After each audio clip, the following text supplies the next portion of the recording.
Alors, bonjour. L'équipe Compare est au complet pour vous accueillir pour ce Facebook Live de présentation de Compare. Merci à toutes celles et tous ceux qui nous rejoignent sur Facebook. On vous laisse un peu de temps pour nous rejoindre. Donc, toute l'équipe Compare, l'équipe de la communauté de patients pour la recherche, est présente pour vous présenter. Alors, pardon. De présentation de Compare. Alors, pardon, le son était en double, donc vous avez peut-être entendu ma voix deux fois. Donc, je vais donner la parole au docteur Vietti Tran, qui est le co-investigateur de Compare. Et est-ce que, docteur Tran, vous pouvez nous présenter Compare et nous dire tout simplement qu'est-ce que c'est que la communauté de patients pour la recherche de la PHP? Vous m'entendez bien là? Oui, on vous entend parfaitement. Alors, Razak, tu as fait une toute petite erreur. Peut-être d'ailleurs. Mais tu as fait une toute petite erreur puisque toute l'équipe Compare n'est pas présente puisqu'il manque l'investigateur principal de Compare qui est Philippe Raveau. C'est vrai. Malheureusement, ne peut pas se joindre à nous aujourd'hui, mais il l'aurait fait avec plaisir. Et donc, sinon, donc moi, je suis Vietti Tran, je suis médecin-chercheur à l'Université de Paris et à l'Assistance publique hôpitaux de Paris. Et donc, je suis co-investigateur de Compare. Alors, qu'est-ce que c'est Compare? Compare, c'est une grande cohorte de patients qui souffrent de maladies chroniques qui vise à répondre à plein de questions de recherche sur les maladies chroniques et le fait d'avoir plusieurs maladies chroniques, ça s'appelle la multimorbidité. Alors, une des grandes originalités de Compare, je pense que la plupart des gens qui écoutent ce Facebook sont des participants à Compare, c'est qu'on met au cœur du projet la parole des patients et les données qui sont rapportées directement par les patients via des questionnaires en ligne qui répondent directement sur le site compare.php.fr. L'autre originalité de Compare, c'est la capacité à répondre à plein de questions de recherche au lieu d'avoir à refaire projet par projet, de reconstruire un projet de recherche à chaque question de recherche. Voilà, ça c'est Compare en 2 mots. Donc, est-ce que, en tant que patient, en fait, la question qu'on peut se poser, c'est qu'est-ce que ça va m'apporter, qu'est-ce que ça peut m'apporter en tant que patient de participer à Compare? Alors déjà, la première chose que ça peut apporter de participer à Compare, c'est de faire avancer la recherche clinique pour soi un peu, mais surtout pour tous. Chaque fois que des patients partagent des données sur Compare, elles peuvent être utilisées par plein de chercheurs pour répondre à des questions diverses et variées. Donc ça, c'est une première chose. Une deuxième chose, c'est qu'en participant à Compare, les patients peuvent avoir un aperçu des réponses des autres patients et peuvent améliorer leurs connaissances sur leur maladie chronique. Et puis, ils peuvent devenir vraiment acteurs de la recherche, ils peuvent proposer des idées de recherche qui seront vues par des chercheurs, ils peuvent participer activement à des comités scientifiques, ils peuvent s'engager dans leur maladie. Compare, c'est une manière de devenir vraiment acteur de sa santé et de la recherche. Et est-ce que tu peux nous en dire plus sur les finalités, sur les finalités générales et peut-être donner quelques exemples d'études pour qu'on comprenne mieux en fait ce que la participation à Compare peut apporter à la recherche médicale? La finalité générale, elle est difficile à exprimer parce qu'en fait, Compare, c'est une plateforme très générale. Et donc, la finalité générale, c'est de pouvoir accélérer la recherche sur les maladies chroniques par la réalisation de multiples études de recherche qui vont s'appuyer sur les participants à Compare et sur les données qu'ils auront partagées. Alors, on a quelques exemples de recherches récentes qu'on a menées sur Compare et je crois qu'Élise a plein de super diapositives. Elise, oui. Directement sur les diapositives qui parlent des recherches. Alors, pendant ce temps-là, en fait, je voulais aussi rappeler aux personnes qui nous regardent sur Facebook si elles souhaitent poser des questions. En fait, il suffit de poser vos questions en fait, en écrivant un commentaire sous la vidéo. Et donc, on va y répondre pendant les 45 minutes qui nous restent. Donc, n'hésitez pas à poser vos questions. On parlait des réalisations scientifiques ou des exemples d'études? Donc, dans les réalisations scientifiques de Compare, il y a deux grands types d'études, enfin, il y a plusieurs types, mais il y a deux grands, on pourrait les catégoriser comme ça. Il y a des recherches qu'on fait maladie par maladie. Et aujourd'hui, dans Compare, on a lancé une dizaine de cohortes sur des maladies spécifiques pour répondre à des questions sur des maladies spécifiques, pour comprendre l'évolution de ces maladies, les symptômes qu'ont les patients, les traitements qu'ils prennent, l'impact des différents traitements sur leurs symptômes, etc. Donc, on a des cohortes sur le diabète, l'hypertension artérielle, l'asthme, la bronchopulmonologie chronique obstructive et globalement la bronchite chronique, les maladies rénales avec plusieurs maladies rénales, par exemple l'insuffisance rénale chronique ou la polykystose rénale, le cancer du rein, etc. L'endométriose, les neurofibromatoses, les vascularites, qui sont un ensemble de maladies rares touchant les vaisseaux, les lombalgies chroniques, qui est le mal de dos chronique, qui est une des maladies les plus fréquentes en France et dans le monde. Le vitiligo, c'est une maladie de peau qui donne des taches un peu claires sur la peau. La maladie de Verneuil, le syndrome de Marfan. Et bientôt, on va lancer une série de nouvelles cohortes maladies sur les maladies rhumatologiques inflammatoires. Par exemple, la polyarthrite rhumatoïde, la spondylarthrite ankylosante, etc. Alors ça, c'est les recherches. L'ensemble des maladies rhumatologiques. Et en fait, une question qu'on se pose souvent, qu'on nous pose souvent, c'est si aujourd'hui il n'y a pas de cohorte pour ma maladie, en fait, pourquoi participer, ou est-ce que c'est utile de participer à Compare? Alors, comme je disais, en fait, il y a deux types de projets. Donc, le premier type de projet, c'est vraiment un projet par maladie. Le deuxième type de projet, c'est une réflexion sur les maladies chroniques en général et sur le fait d'avoir plusieurs maladies chroniques. Et donc, tout patient qui a une maladie chronique, c'est-à-dire n'importe quelle affection de santé qui dure plus de 6 mois, quelle qu'elle soit, peut participer à Compare et peut partager des données qui seront utilisées par des chercheurs pour faire avancer la science. Donc, dans Compare, il y a plus de 250 maladies qui sont représentées, avec des choses très fréquentes et puis des choses extrêmement rares. Il y a des maladies où il y a quelques patients en France qui l'ont et ils se réunissent sur Compare pour essayer de partager les données et faire avancer la recherche sur ces maladies rares. Donc, n'importe qui avec une maladie chronique peut participer facilement à Compare, d'autant plus que la participation se fait uniquement globalement par Internet. Donc, on peut participer de chez soi. D'accord. Donc, en fait, c'est aussi un point important. En fait, il n'y a pas besoin de se déplacer. Il n'y a pas d'examens médicaux ou comment est-ce que ça se passe globalement aussi. Oui et non. En fait, en fonction des différentes recherches, dans certains cas, les patients pourraient être amenés ou invités à se déplacer, à faire des examens complémentaires en plus des questionnaires sur Internet. Mais aujourd'hui, la plupart des recherches sur Compare se déroulent uniquement par des questionnaires en ligne sur Internet. Je vous interromps juste parce qu'il y a une question qui est en lien avec le sujet actuel, qui est posée par Françoise. Vous m'entendez? Oui, on vous entend. Ouais. Très bien. Par Françoise, existe-t-il des études sur la fibromyalgie?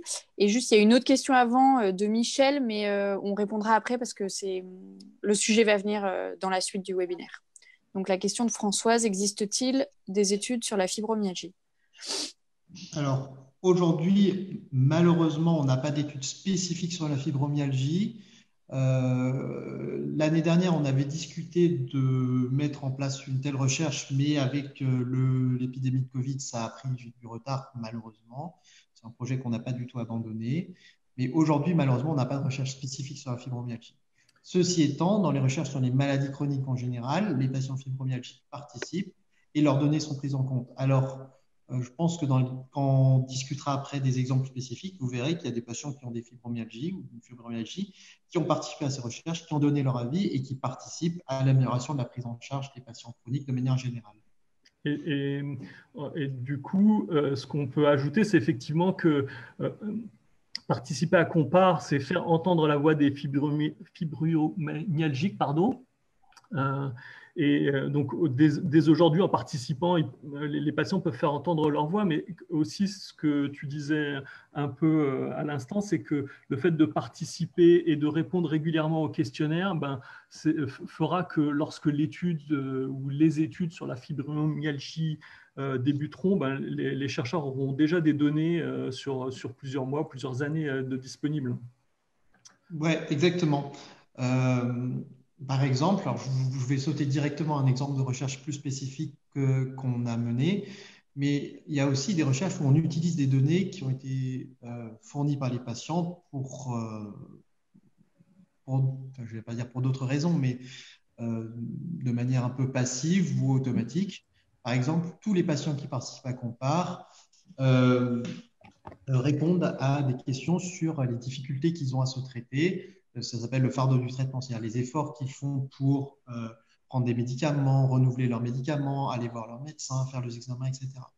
Et ça, on le collectait systématiquement pour l'ensemble des patients qui participaient à Compare. Et récemment, ce qu'on a fait, c'est qu'on a réanalysé ces données. Donc, on n'a pas collecté ces données dans le but précis de faire cette recherche, mais on avait ces données-là et on a pu les réanalyser pour répondre à une question un peu simple, c'était est-ce que les patients qui ont des maladies chroniques sont prêts à poursuivre les efforts qu'ils font aujourd'hui pour se soigner toute leur vie?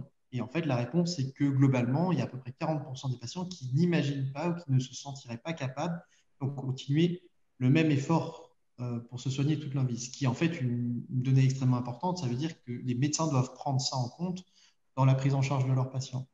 Et donc, ça, c'est un exemple de recherche où on utilise, je dirais de manière un peu bizarre, de manière opportuniste, les données qu'ont partagées les patients. Et par exemple, dans cette maladie-là, des patients fibromyalgiques ont pu partager des données et leurs réponses ont été prises en compte. D'accord. Et du coup, dans l'actualité de cette semaine, de la semaine passée, il y a la publication d'une toute dernière étude en fait, de Compare, sur laquelle le professeur Ravo, Élise, qui est avec nous, et toi-même avez travaillé. Est-ce que tu peux nous en parler un peu? Oui, alors avant de vous parler de cette étude, je vais faire un petit retour dans le passé et vous parler de l'étude précédente parce qu'elle est directement en lien. En fait, souvent, on parle d'études sous forme d'articles scientifiques, mais en fait, c'est des projets qui sont plus longs. Et donc là, notre projet était de comprendre comment améliorer la prise en charge des malades chroniques de manière générale. Aujourd'hui, quand on veut améliorer la prise en charge des malades chroniques, la plupart du temps, en fait, il y a 4 médecins, peut-être 5, qui s'assoient autour d'une table, qui vont prendre des décisions et on implique rarement les patients. Donc, on a voulu prendre le contre-pied de ça et on s'est dit, si on demandait aux patients de nous dire qu'est-ce qu'il faut faire pour améliorer la prise en charge des malades chroniques. Donc, dans une première étude, dans un premier article scientifique qui est publié l'année dernière, on a demandé à peu près 1600 patients de répondre à une question un peu bizarre, c'est si vous aviez une baguette magique, que changeriez-vous dans votre prise en charge? Et les patients ont donné plein d'idées, 3600 idées. On a groupé en 150 grands thèmes, grands axes d'amélioration pour améliorer les consultations, l'hôpital et le système de santé. Ça, on l'avait fait l'année dernière. Et puis, cette année, on s'est posé la question suivante qui est, OK, les patients ont donné plein d'idées, mais parmi toutes ces idées, il y en a 150, quelles sont celles qui sont les plus importantes? Donc, on a demandé à 3000 patients de Compare, cette fois-ci, de classer les 150 idées.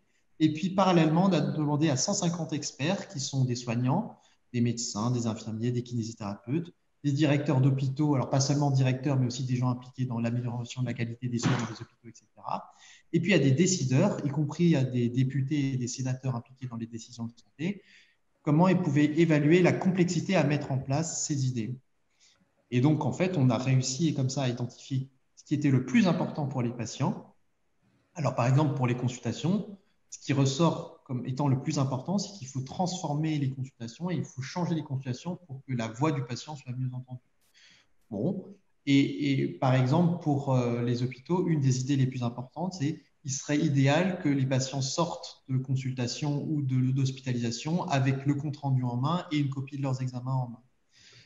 Et ce qui aussi est très étonnant, c'est que 70% des patients considéraient comme prioritaire au moins une idée considérée comme pouvant être facilement mise en place par les experts. Ça veut dire que améliorer la prise en charge des malades chroniques, ce n'est pas forcément quelque chose qui va être très difficile. Et donc, cette dernière étude est importante parce qu'elle nous permet de voir qu'est-ce qui est important pour les patients, qu'est-ce qui pourrait être facilement mis en place, et comme ça, de dresser un plan, d'aider à dresser un plan pour les décideurs de santé sur comment on pourrait améliorer les choses. D'accord, donc si je résume, c'est les priorités des patients pour améliorer leur prise en charge. Et donc, c'est un bon exemple du fait que participer à Compare, ça permet en fait de faire entendre sa voix et ses priorités. Et on espère du coup que ces priorités des patients vont être prises à bras-le-corps par les décideurs et aussi par les associations de patients qui peuvent utiliser ces priorités pour faire du plaidoyer et faire évoluer le système de santé, la consultation, le fonctionnement de l'hôpital. Est-ce que tu voulais rajouter des choses sur cette étude ou en Oui, général sur Compare Pardon, excuse-moi. Je vais rajouter un truc sur cette étude et même de manière plus générale, en faisant un peu de réclame pour Compare, mais plus il y a de patients qui vont participer à Compare, plus le poids des résultats qui sortiront de Compare sera important. C'est-à-dire qu'aujourd'hui, il y a 40 000 patients qui se sont inscrits sur Compare. Il y en a un petit peu moins qui participent régulièrement. Globalement, en étant honnête, il y a les deux tiers, non, un peu plus des deux tiers, il y a 70% des gens qui vont continuer à répondre régulièrement au questionnaire. En revanche,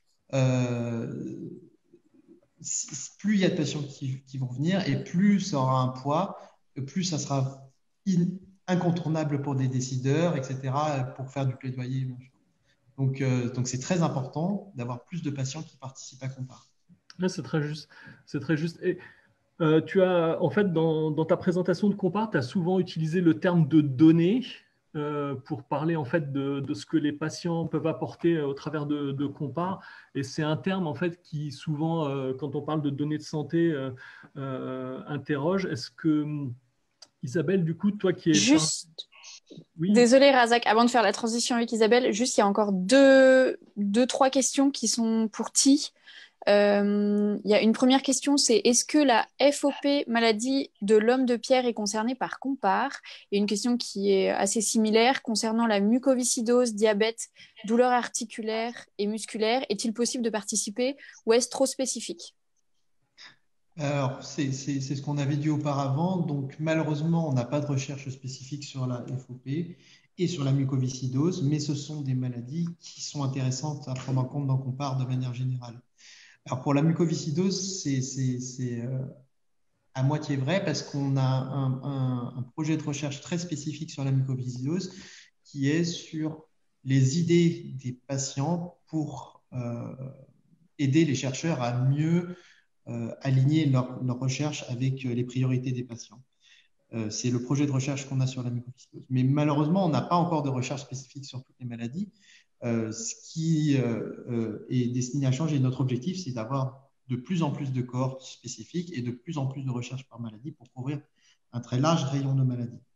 J'en profite pour ajouter que toutes les recherches menées sur Compare sont des recherches publiques, menées par des organismes publics, sans financement industriel, sans le fait que les données soient partagées ou vendues à l'industrie. Et n'importe quelle équipe de recherche publique, universitaire, hospitalière, d'un institut, peut proposer un projet de recherche dans Compare et utiliser des données de Compare si le projet de recherche est scientifiquement valable.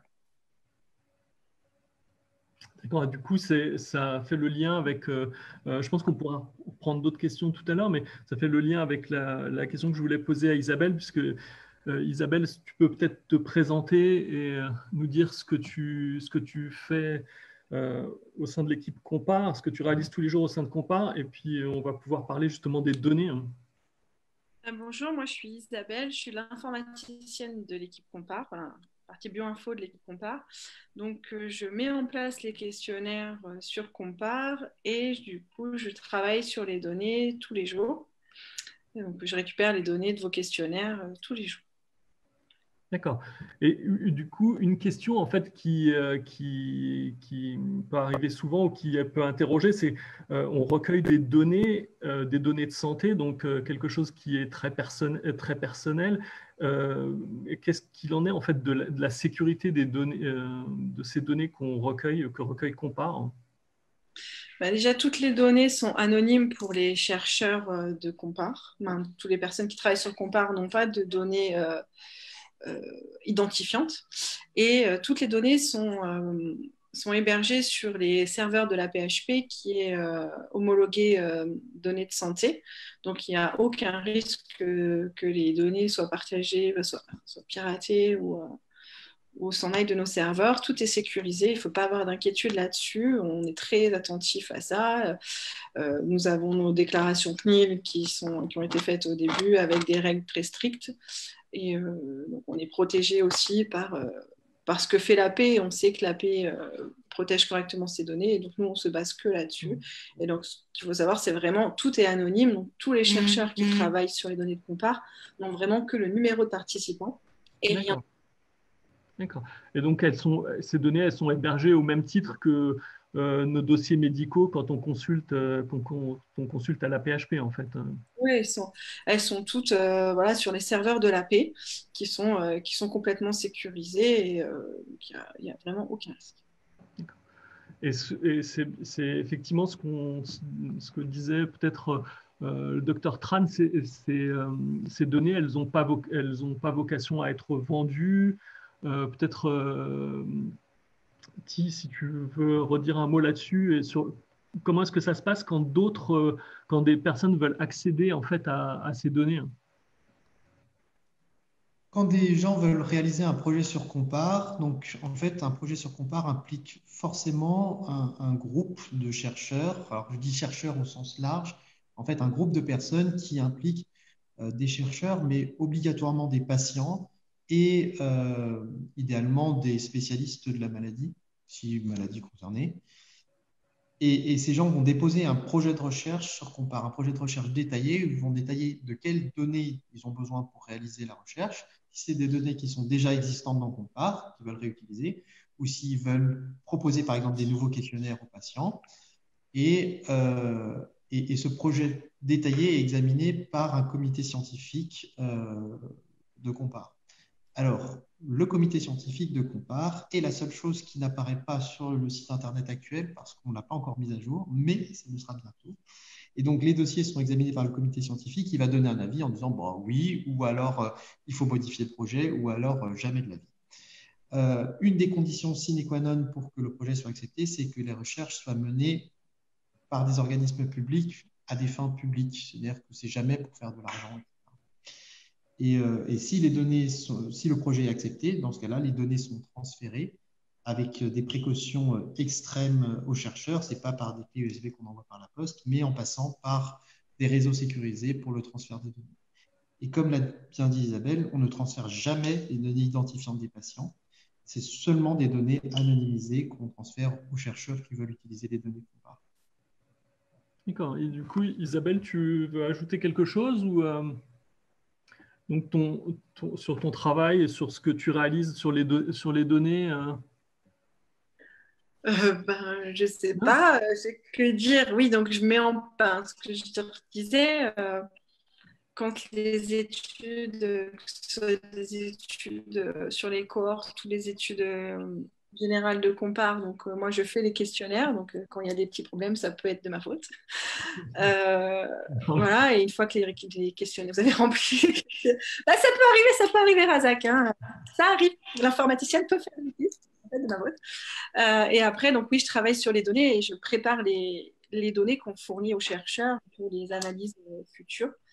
Voilà, je fais aussi des choses en interne pour pouvoir nous suivre comment fonctionne la cohorte, c'est-à-dire un peu de monitoring, de savoir combien on a eu de nouveaux patients, etc. Donc, c'est la vie des données de Compare de tous les jours. Donc, aujourd'hui, il y a combien de patients qui participent à Compare, hein? On a une idée du nombre de données qu'ils ont fournies depuis le début ou on l'avait évalué, non? Le nombre de données, je crois que Élise, tu dois avoir sur un des diaporamas, il doit avoir le nombre de questionnaires remplis. Ça fait. C'est pas très dur, il y a environ 200 000 questionnaires remplis, donc ça c'est facile à répondre. Il y a 39 000 patients qui se sont inscrits sur Compare, il y a à peu près 200 000 questionnaires qui ont été remplis, sachant que les questionnaires ont des tailles variées et sur des sujets variés. Et donc, en termes de données, c'est-à-dire d'informations, par exemple, si on disait que la qualité de vie, c'est une information, la taille du patient, c'est une autre information, etc., Ça fait environ 4 millions de données, ça ne veut rien dire, hein, sur 40 000 patients qui ont été recueillis au cours du temps. Et les premiers patients à Compare ont aujourd'hui quasiment 3 ans de suivi. D'accord.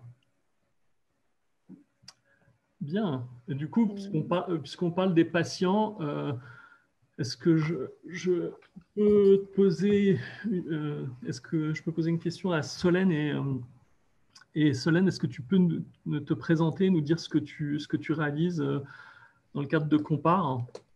Oui, bien sûr.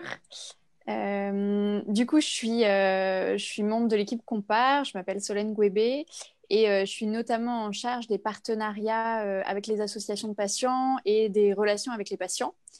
Donc, à la fois les patients qui se posent des questions sur Compare et qui ont besoin d'avoir des informations complémentaires. Et aussi les patients qui ont envie de s'impliquer plus dans Compare, c'est-à-dire au-delà de la réponse au questionnaire, qui ont envie de nous aider sur certaines dimensions de Compare. J'en profite parce que du coup, il y avait une personne qui avait posé une question. C'est Michel, je crois. Je fais partie d'une association de patients à F3M qui souhaitent être partenaires. Comment procéder? Quel est le contact de votre côté? Donc, c'est moi. Et donc, je vous écrirai directement par Facebook ou sinon, vous pouvez passer par notre formulaire de contact. Et donc, je reviendrai vers vous. On fait effectivement des partenariats avec des associations de patients. Aujourd'hui, on a une quarantaine d'associations de patients qui sont partenaires de Compare, avec qui on travaille. Et donc voilà, je vous expliquerai tout en détail. Donc, et du coup, quelles peuvent être les conditions en fait, pour rejoindre justement est-ce qu'il y a des conditions particulières pour rejoindre en fait, le cercle des 45 associations partenaires? Alors, il faut être une association de patients, représentant une maladie chronique, donc une maladie qui a une durée de plus de 6 mois, et avoir envie de s'investir dans un projet de recherche comme Compare. On travaille avec ces associations, on les réunit 1 à 2 fois par an pour discuter du projet, avancer ensemble, avoir leur retour pour que le projet soit au plus proche des attentes du patient et que voilà, ce soit vraiment un projet qui leur ressemble et qui leur correspond. Et donc voilà, que ce soit des associations qui ont envie de donner du temps pour la recherche et de nous aider sur ce projet, de nous aider à faire connaître Compare et faire grandir cette communauté de patients. D'accord. Et du coup, sur l'autre volet, en fait, sur l'autre volet de ton travail, en fait, des relations avec les patients, comment est-ce que ça se passe? Est-ce que tu peux nous dire, notamment pour par exemple, les patients qui ne participent pas encore à Compare et comment est-ce que ça se passe justement la relation avec les patients? Alors, juste une seconde, avant de répondre à cette question, il y a une petite question Facebook sur comment, Solène, est-ce qu'on trouve, comment est-ce qu'on a trouvé ces 45 associations de patients? Alors, souvent, c'est les associations qui viennent vers nous. Au tout début de Compare, on a lancé des mails et des appels à plusieurs associations pour leur proposer de devenir partenaires. Et aujourd'hui, c'est les associations qui nous contactent via notre formulaire de contact sur notre site internet.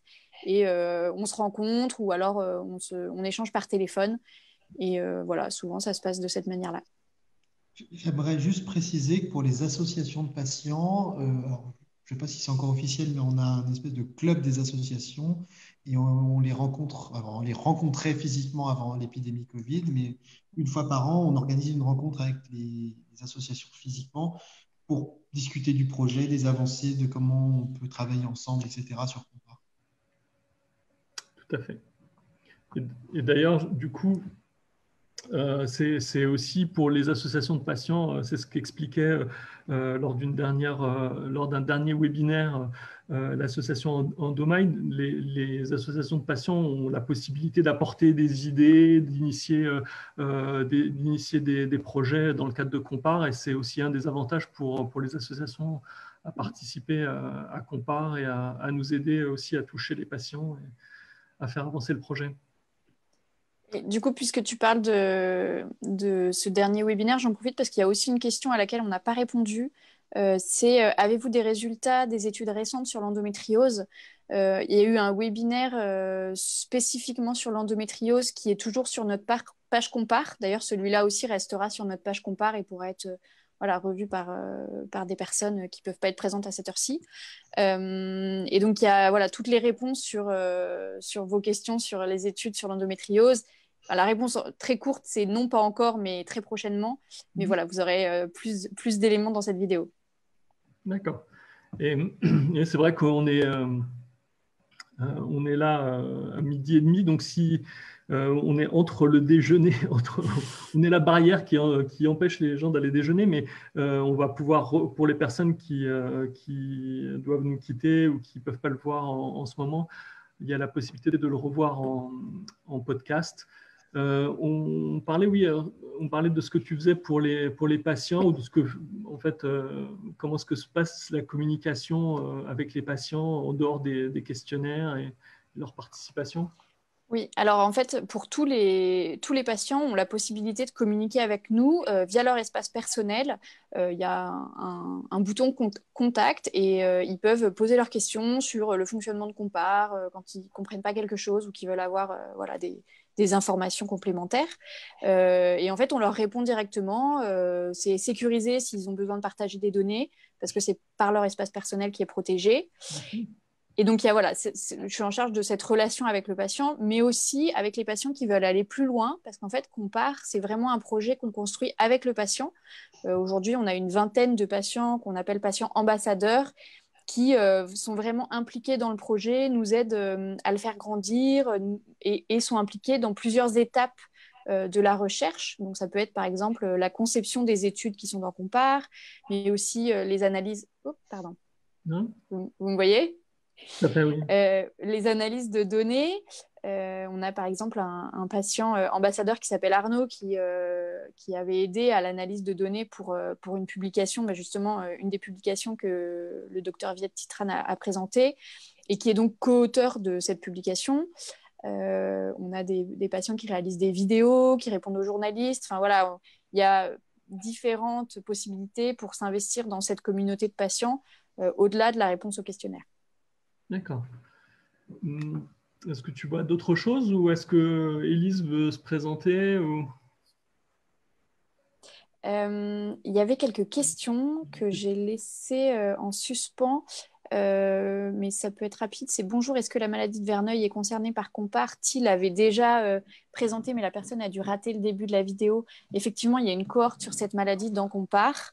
Sur le site internet, vous avez vraiment une rubrique où tout est expliqué, les recherches qui sont menées, mais aussi les cohortes spécifiques. Et qu'est-ce qu'il y avait d'autre comme... C'est de faire une transition pour Razak, mais Solène vient de vous dire que sur le site internet, il y a l'ensemble des informations. Comme on est en train de mettre à jour de manière profonde notre site internet, des fois, tout n'est pas complètement à jour, mais bientôt, ça sera tellement flambant neuf qu'on sera très content. Et donc voilà, donc peut-être que tout n'est pas complètement à jour et voilà. Et je voulais juste rajouter que, comme vous avez vu, en fait, on n'est pas très nombreux et surtout Solène répond à tout le monde, peut-être pas toute seule, mais beaucoup toute seule. Et donc, il faut être très indulgent si on a un peu de retard pour répondre à vos questions. C'est vrai. Et du coup, avec cette merveilleuse transition sur le site, Élise, est-ce que tu peux nous dire un peu quel est ton rôle qui est très protéiforme, je ne sais pas si c'est le bon terme, mais qui couvre tout un tas d'aspects très différents dans le Compare? Bonjour, donc je suis Élise Diard. Donc en effet, j'ai différents rôles dans Compare. J'ai notamment un rôle de communication, notamment vers le site web. Là, on a comme vous disiez, refait le site internet. On aurait dû le mettre en ligne il y a quelques mois. Bon, les circonstances sanitaires actuelles ont fait qu'on a retardé ce lancement. Mais voilà, il va être en ligne normalement dans les prochaines semaines. Il sera plus beau, plus souple, on va dire, plus responsive, donc il sera plus agréable de l'utiliser. Également, on aura plus d'informations sur les différentes cohortes. Ça, c'est vraiment un des points importants du nouveau site, c'est qu'il y aura des pages spécifiques à toutes les cohortes où on expliquera vraiment les recherches qui sont menées, etc. Un autre rôle que j'ai dans Compare, c'est du développement web. Parfois, vous pouvez avoir des études qui ne sont pas vraiment au sein de votre espace personnel. C'est qu'on a dû les développer en dehors. C'est notamment le cas des études, de la suite des études que tu as présentées. Et ça, bah, c'est souvent moi qui vais en faire le développement. Et après, quand on a besoin de moi sur différents types de missions, de graphisme ou d'autres choses, je peux participer ou je peux aider à la communication pour participer aux journées des associations, aux séminaires, etc. Et en fait, tu évoquais en fait justement ces développements web. Dans la dernière étude qui porte le petit nom chez nous de Quicksort, en fait, et qui portait justement sur les priorités des patients pour améliorer leur prise en charge. En fait, tu as justement développé un outil un peu original. Est-ce que tu peux nous en dire deux mots ou nous expliquer quel était ce principe qui a permis aux patients de classer les priorités sur 150 ou 147 axes d'amélioration, ce qui était très, très important, mais tu as un peu facilité la vie des patients pour que ça puisse être fait. Mais avec le docteur Tran et le professeur Ravo, on s'est en effet demandé comment faire en sorte que les patients puissent dire quelles étaient les propositions qu'ils jugeaient les plus importantes, mais que ça soit ergonomiquement facile de répondre. On ne voulait pas faire une liste de 150 propositions et devoir en cliquer sur le rond de 50 propositions, de 10 propositions. Donc là, on a développé un site web où il faut savoir que les propositions sont divisées en trois. Ce n'est pas 147 propositions, c'est environ 50 sur 3 thématiques. Donc ces patients avaient les 50 propositions qui étaient affichées sur un écran et ils avaient juste à cliquer sur des carrés pour les sélectionner. Et une fois ces 15 propositions sélectionnées, la deuxième partie du formulaire permettait de les classer avec un système d'une pyramide et de drag and drop, c'est-à-dire que les 15 propositions étaient affichées, ils pouvaient sélectionner leur proposition et la mettre en haut de la pyramide, en bas de la pyramide, etc., avec un système assez intuitif pour vraiment classer ces propositions. Ça, c'était la partie pour les patients. Et la partie pour les experts plus tard était un peu plus classique, mais le but, c'était vraiment que... le but à chaque fois, c'est que les personnes aient envie de répondre, que ce ne soit pas un fardeau pour eux de répondre et que ce soit aussi clair, c'est-à-dire qu'ils ne se trompent pas et qu'on soit sûr de leur réponse. Donc, avec le système de la pyramide, il est facile de voir que la personne a bien classé la proposition. Ah, super. Et je ne sais pas s'il y a d'autres questions, Solène. Est-ce qu'il y a d'autres questions en fait sous la vidéo ou, Oui. Il y a une question, c'est est-ce que les parents d'enfants malades peuvent participer à Compare? Et une autre, est-ce que l'adénome hypophysaire fait partie des recherches Compare? Et voilà, je crois. Et il y avait aussi, est-ce que Parkinson fait partie des recherches Compare? Je crois que j'en rate pas. Je regarde s'il y en a d'autres en attendant. Peut-être que le docteur Tran peut redire un petit peu ce qu'il en est pour ces maladies et d'un point de vue général, l'intérêt qu'il y a à participer à Compare, même si aujourd'hui on n'a pas une étude spécifique. Alors, la première question est importante. Aujourd'hui, Compare ne concerne que la recherche chez l'adulte. Ce n'est pas destiné aux mineurs qui ont des maladies chroniques, même s'il y en a et la recherche sur cette population est hyper importante. Et donc, malheureusement, les parents d'enfants qui ont des maladies chroniques ne peuvent pas participer à Compare au titre de leur enfant. Voilà, Compare ne concerne que les patients adultes. Concernant les différentes maladies qui ont été citées, malheureusement, encore une fois, aucune d'elles ne fait aujourd'hui l'objet de recherches spécifiques sur Compare. Même si, par exemple, sur la maladie de Parkinson, on avait commencé des discussions pour voir comment se monte un projet. J'en profite juste pour rappeler que, en fait, monter un projet scientifique, c'est en fait un processus qui est relativement long. Et c'est pareil, une fois que la collecte des données est terminée, entre le moment où les patients ont répondu à un questionnaire et le moment où il y a une publication scientifique, c'est en général assez long. Donc, des fois, les gens ont l'impression que ça avance pas, c'est juste que c'est des cheminements qui sont habituellement plus longs que ce qu'on a l'habitude aujourd'hui dans la vie de tous les jours. Et donc, on est toujours très preneur de patients qui ont ces différentes maladies pour participer à des recherches générales sur Compare, quelle que soit leur maladie, et aussi pour créer des groupes de patients de grande taille sur une maladie donnée, parce que si tout d'un coup un chercheur voit qu'il y a 1000 patients sur Compare qui ont une maladie de Parkinson, bah, il sera très motivé pour lancer une recherche sur ce sujet et, entre guillemets, profiter du fait qu'il y a des patients motivés pour participer à ces recherches sur Compare. Donc, il faut s'inscrire sur Compare, quelle que soit sa maladie, même s'il n'y a pas encore de recherche spécifique, parce qu'en s'accumulant avant l'arrivée d'une recherche spécifique, on favorise l'émergence de cette recherche-là.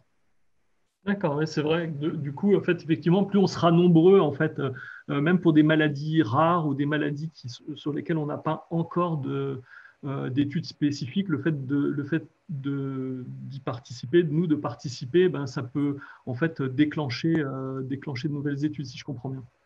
Exactement. S'il n'y a pas d'autres questions, peut-être en fait on approche de la fin de ce premier webinaire. Et, Oui. ce que je... Alors, Oui. en fait, il y a des questions qui reviennent. Les personnes demandent pour leur maladie s'il y a une cohorte spécifique. Ce qu'on peut peut-être faire, c'est juste donner une réponse plutôt que de personnaliser à chaque fois. Vous pouvez, sur le site internet de Compare, donc comme on le disait, le prochain qui sera dans quelques semaines, sera beaucoup plus détaillé. Mais aujourd'hui, vous pouvez déjà, sur notre site internet, aller dans la rubrique La communauté. Vous cliquez sur Nos questions de recherche. Et en fait, si vous scrollez, vous avez le détail de toutes les recherches qui sont menées dans Compare, des explications, et ensuite vous avez toutes les cohortes spécifiques par maladie qui apparaissent. Donc vous pourrez voir à cet endroit-là s'il y a une recherche spécifique qui a déjà été lancée sur votre maladie ou si pas encore. Voilà. D'accord, merci beaucoup. Peut-être pour terminer, si vous en êtes d'accord, je vous demanderais bien en fait à chacun une raison que vous pourriez donner aux patients qui nous écoutent de rejoindre en fait la communauté de patients pour la recherche et de participer régulièrement. Puisque tu as le micro, Solène, à toi. Bah, je vais en profiter pour faire passer surtout un petit message par rapport aux questions qu'on me pose souvent. Il y a des patients qui ont l'impression de ne pas être assez malades pour participer et ils ne vont pas répondre au questionnaire parce qu'ils ont l'impression qu'ils n'ont pas assez de symptômes à ce moment-là, qu'ils n'ont pas assez de douleurs, etc. etc. En fait, nous, ce qu'on veut voir, c'est aussi l'évolution. Donc, les moments où ça va mieux, ça intéresse tous les chercheurs aussi. Et voilà, au contraire, il ne faut pas se limiter dans ses réponses. Voilà, il n'y a pas de personnes assez malades ou pas assez malades pour participer à Compare. C'est tous les patients qui ont une maladie chronique diagnostiquée peuvent participer à Compare et on a besoin de profils variés des patients qui ont de grosses douleurs, d'autres non. Et voilà, le plus de profils possible. Donc, il ne faut pas se désinscrire parce que vous avez l'impression que ce que vous dites dans vos questionnaires ne sont pas intéressants. Ce n'est pas le cas du tout. Tout à fait. Et je rebondis sur ce que tu dis. Souvent, en fait, on a aussi autour de nous des personnes, par exemple, notamment des personnes qui ont de l'asthme, qui ne se considèrent pas forcément comme patients parce que l'asthme n'est pas pour eux quelque chose de douloureux ou de gênant au quotidien. Et pourtant, en fait, même sur ces maladies sur lesquelles on n'a pas des symptômes très, très, très importants, c'est aussi important de participer à Compare et de rejoindre parce qu'on a aussi besoin de participation pour ces maladies-là, pour ce type de symptômes-là. Et le fait de suivre sur une durée longue, c'est aussi important en fonction de l'évolution de la maladie, le moment où en fait ça va mieux, et de savoir pourquoi ça va mieux, c'est aussi important pour les chercheurs. Est-ce que Élise, par exemple, veut nous dire pourquoi est-ce que... Pour améliorer la recherche sur votre maladie, pour vous, mais aussi pour les générations suivantes. Voilà. Ah, super. Et Isabelle? Je ne sais pas trop quoi rajouter après tout ce qu'ont dit mes collègues. Je ne peux dire que la même chose que c'est important que tous les malades, que ce soit pour eux des petites maladies ou pas, participent à Compare. C'est important pour eux actuellement et pour le futur. Et le dernier mot au docteur Tran, qui est-ce que tu peux nous dire pour quelle raison en fait, ou un mot pour encourager en fait les patients à participer? Ouais, alors j'étais en train de me dire que j'allais essayer d'être provocateur, mais en fait, aujourd'hui, beaucoup de gens disent on nous écoute pas, il n'y a pas il y a pas de moyen de s'exprimer, de faire remonter notre voix. Et Compare, en fait, est une manière de participer à des projets de recherche, de donner son avis et que celui-ci compte, d'autant plus que c'est un projet public, c'est pas du tout à but lucratif. Donc, les gens disent il n'y a pas de projet public, c'est pas vrai. On ne peut pas faire entendre notre voix, c'est pas vrai. Il faut juste participer à Compare. Et pour donner envie aux gens de participer, j'ai aussi envie de dire qu'on a essayé de tout faire pour que ce ne soit pas trop pénible pour les gens de participer, et en particulier pour qu'il y ait le moins de questionnaires et de questions adressées aux participants, même si en fait on trouve qu'on en a quand même déjà pas mal. Et voilà, Compare, c'est juste donner quelques minutes de son temps régulièrement, et ça donne l'occasion de faire avancer la recherche sur les maladies chroniques et sur les maladies et la multimorbidité. D'accord, c'est très clair. Donc, participer pour faire entendre sa voix et accélérer la recherche sur les maladies chroniques ou sur votre maladie chronique, y compris si aujourd'hui il n'y a pas une étude sur votre maladie, le fait de participer va permettre de lancer des études très bientôt, parce que pour pouvoir avoir des études qui sont scientifiquement valides, il faut qu'on soit assez nombreux à participer. Donc, si vous voulez rajouter quelque chose, sinon, je pense qu'on va pouvoir dire collectivement au revoir à tous les patients, tous les internautes qui nous ont écoutés. Peut-être moi, si je peux juste ajouter un mot, c'est que en fait, autour de nous, on a forcément un ou plusieurs patients chroniques, parce qu'en France, on est 20 millions de patients chroniques, donc on peut si on participe déjà ou si on n'a pas la possibilité de participer parce qu'on n'est pas patient, on peut parler de Compare et inviter les gens à participer à ce projet de recherche publique qui est destiné uniquement à faire avancer la recherche médicale. Et donc, le fait d'en parler autour de nous nous permettra de faire avancer la recherche.